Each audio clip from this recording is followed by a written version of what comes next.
106.5. Bueno, señores, con nosotros está el doctor Félix Damián Olivares Grullón. Entonces, el doctor va a conversar con nosotros fundamentalmente sobre la situación que se ha dado con la decisión del Tribunal Colegiado de San Francisco de Macorís en el caso de Marlon y de Marlene, su madre, pero sobre todo en el caso de Marlene, porque nadie esperaba más de 30 años para Marlon. Lo que sí muchas personas han cuestionado es que solo se retuviera en el caso de Marlene el asunto del ocultamiento de cadáver y la sustracción de menores, y que no se le atribuyera ningún tipo de responsabilidad en el homicidio, ni en el acto de barbarie del agravante y atenuante. Sí, entonces... Julio, tú estabas regresando de China el jueves, te reintegraste el viernes, sí, y ese mismo día hablamos tanto con Olivares, sí, como con Manuel Sierra. Primero fue con Olivares, y él me corregirá si cometó algún error, pero en esa ocasión él decía: puede ser catalogada como coautora intelectual por la gravedad de su complicidad. Y luego Manuel Sierra dijo: pero ¿y de dónde sacó Olivares esa figura? Eso ni siquiera existe en el Código Penal. Y me gustaría que en la respuesta se refiera a eso. Sí. Miren, vamos a ver. Muy buenos días. Gracias por la invitación. Encantado de compartir con ustedes. Porque a veces es como decía don Bartolo, que yo lo veo a ustedes y ustedes no me ven a mí. Yo los escucho y les sigo. El derecho penal está referido a situaciones reales, es decir, a la realidad. Se dice óntico-ontológicas. Y en los hechos humanos, en las conductas humanas, hay diferentes niveles de aportes que cada quien hace a la concreción de un hecho, a la materialización de un hecho. Hay diversas formas de acción y de participación. El autor, la autoría, puede ser mediata o puede ser directa o inmediata. Es decir, puede haber un autor intelectual y un autor material, un ejecutor. A lo que el doctor Manuel Sierra se podría referir es que en nuestra legislación, que es la legislación francesa, el autor intelectual se castiga como cómplice, no se castiga como el autor material. Y lo dice el artículo 60 del Código Penal, cuando dice: se castigarán como cómplices de una acción calificada de crimen o delito aquellos que, por dádivas, promesas, amenazas, abuso de poder o de autoridad, maquinaciones o tramas culpables, provocaran esa acción o dieran instrucción para cometerla. Lo voy a dejar hasta ahí.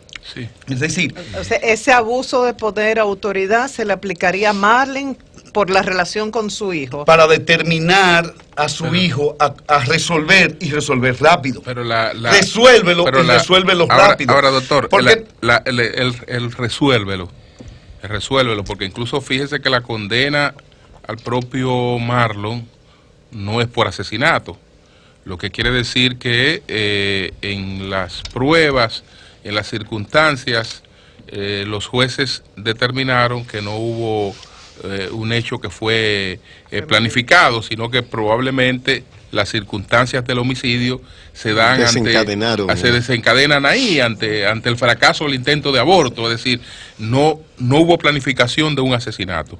Entonces, si no hubo planificación de un asesinato, ¿cómo puede haber complicidad en lo que no tuvo planificación? ¿Hasta dónde él resuelve eso? Es coge, ve, mata a esa muchacha, cuando esa madre lo que está pensando en que ese muchacho va para la Universidad de Harvard. ¿Lo va a mandar a matar a una muchacha? Vamos a ver. El aborto, bajo esas circunstancias, un aborto forzoso, obligado, es un crimen. Sí. Porque la complicidad no solamente se da con el asesinato, se da con relación a cualquier crimen o delito. Pero, ¿qué ocurre? Los seres humanos tenemos una capacidad que es la capacidad de prever, la previsibilidad de un acontecimiento, de un hecho. Es decir, el ser humano tiene lo que se llama en filosofía el pragma, que es la capacidad de programar, de visualizar y anticipar el resultado, pero no solamente el resultado. Usted tiene la capacidad de visualizar los efectos colaterales o periféricos de su acción. Y me explico. Si usted a las 7:45 de la mañana pasa frente a una escuela a alta velocidad porque a usted se le está enfriando el café en su casa, o sea, usted no tiene ninguna motivación maligna o malvada, usted quiere llegar rápido y usted pasa a 150 kilómetros por hora frente a una escuela, es previsible que usted mate uno o dos muchachos que estén cruzando la calle. Y usted no puede decir, no, yo estaba en exceso de velocidad. No, usted ha utilizado el vehículo suyo como un arma para matar. ¿Por qué? Porque el ser humano tiene la capacidad, a diferencia de los animales, de prever el resultado y seleccionar los medios para ese resultado. Y discernir. Entonces, escúcheme, un embarazo de 24 semanas, de 32 semanas, de 6 meses, un embarazo de 6 meses, es previsible que practicado de manera rudimentaria, artesanal, provoque la muerte de la madre.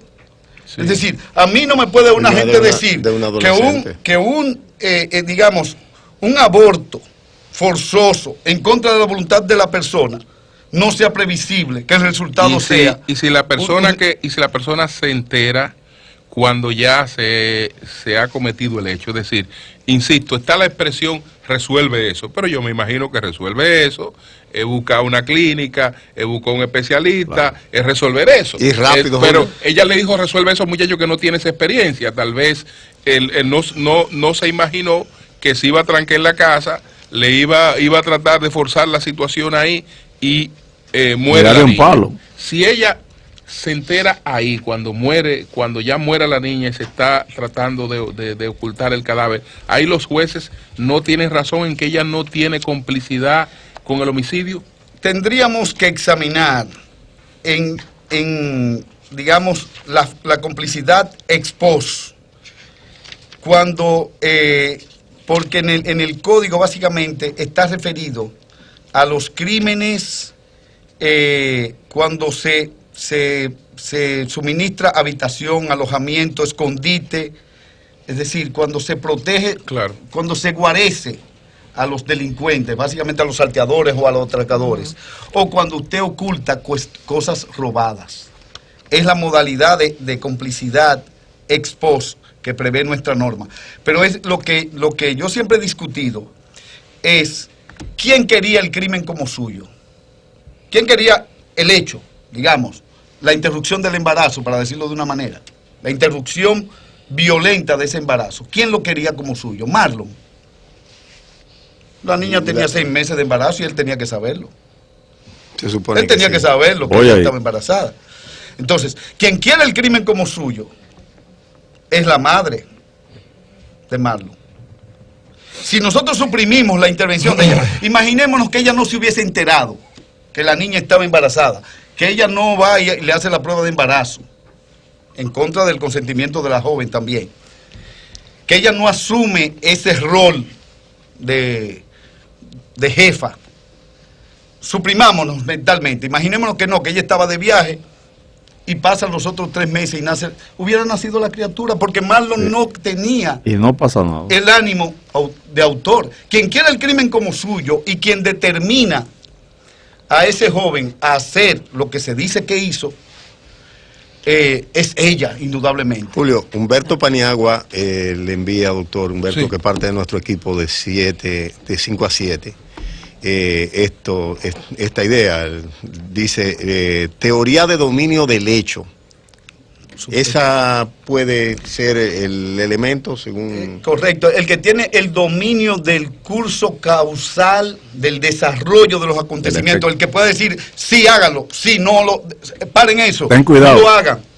Sí. Entonces, fíjense, escúchame, Melton, sí, para precisar la idea.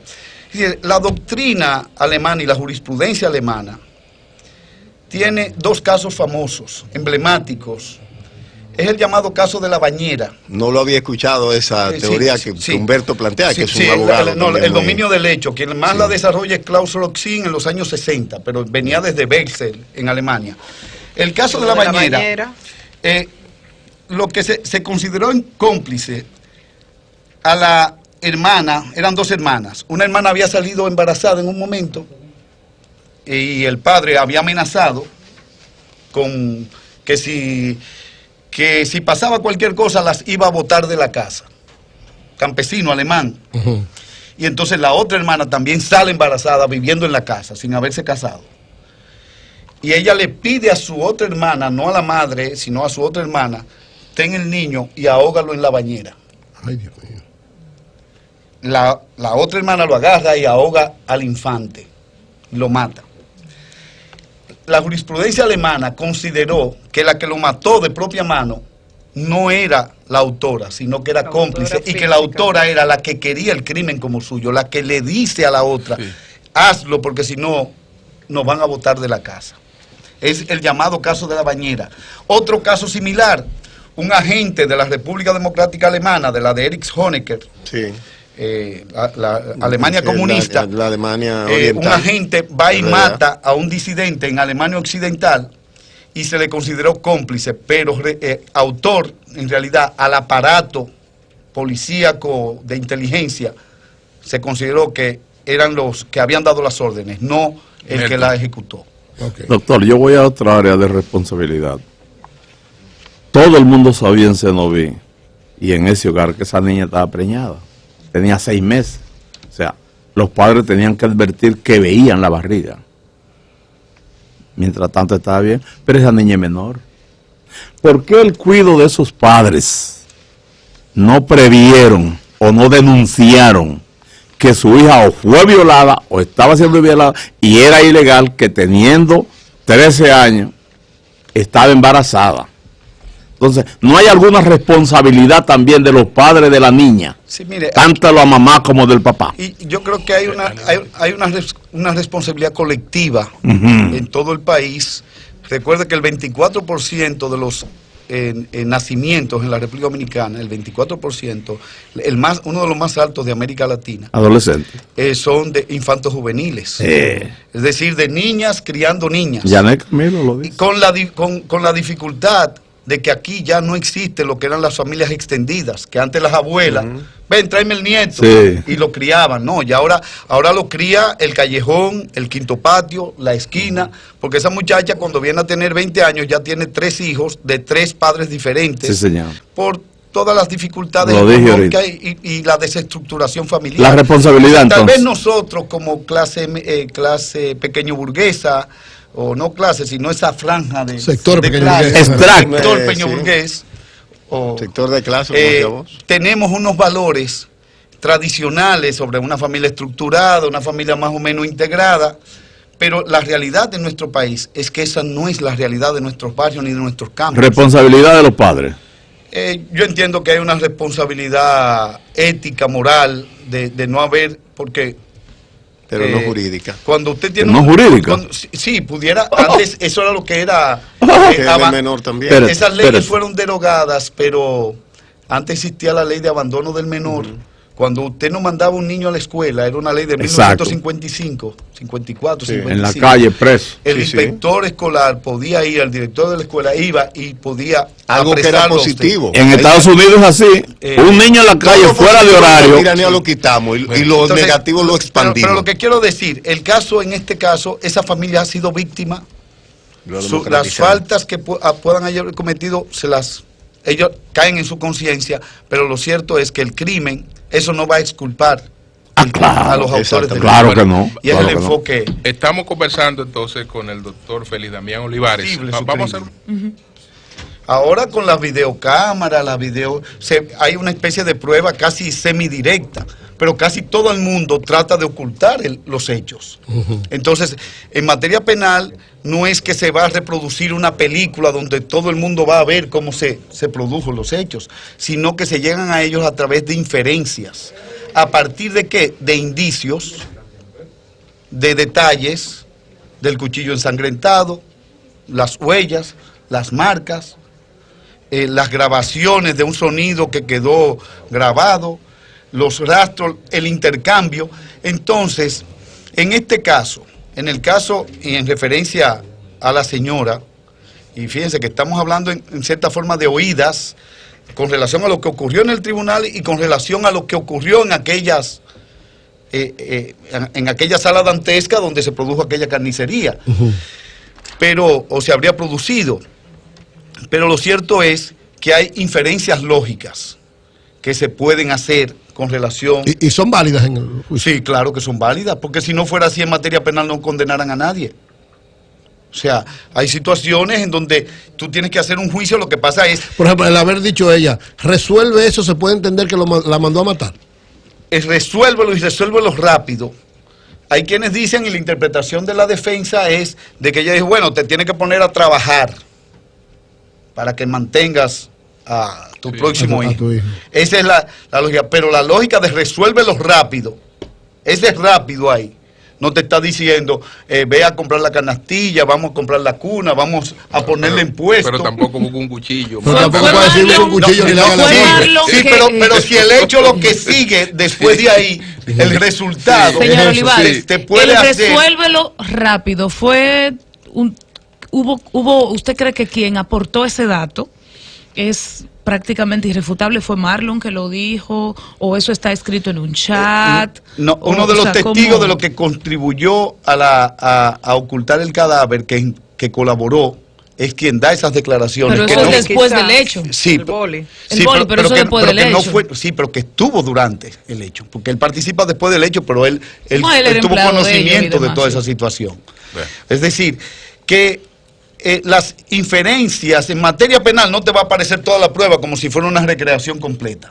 Hay cosas, es un rompecabezas que tú tienes que ir armando. En eso yo le pudiera conceder razones a los jueces, pero yo creo que la participación previa de esta persona en la determinación del crimen, porque una cosa es usted sugerir, mira, fulana te está haciendo infiel, concha, esa mujer, eso es una cosa, y otra cosa es, compadre, vamos a agarrar a fulana cuando baje a tal sitio.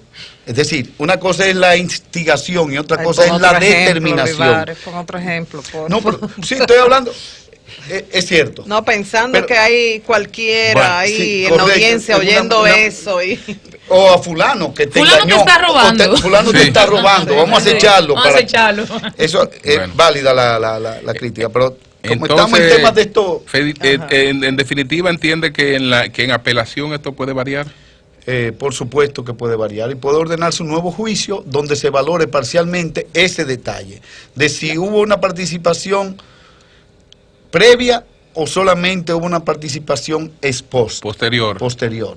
Ok. Eso es lo que pudiera No agrava examinarse. la situación de Marlin, según lo que establece el código, el intentar generar impunidad, obstaculizando la investigación con hechos concretos como el retiro de las cámaras de su casa, de su apartamento, casa, y de la finca, y el intentar generar una coartada. Inventó que estaba aquí en la Embajada de España, cuando no era así, y estaba ofreciendo una rueda de prensa junto a su hijo. Aparece Emily. El autoencubrimiento es un derecho cuando es suyo, cuando usted trata de ocultarse usted mismo. Ahora, cuando usted contribuye a ocultar al autor de un hecho, o las trazas o las huellas, entonces ya es una forma de complicidad también. O sea, que eso está en su contra, Correcto, pese sí, a lo que correcto. dijeron los jueces. Eso es correcto. Entonces, Interesante.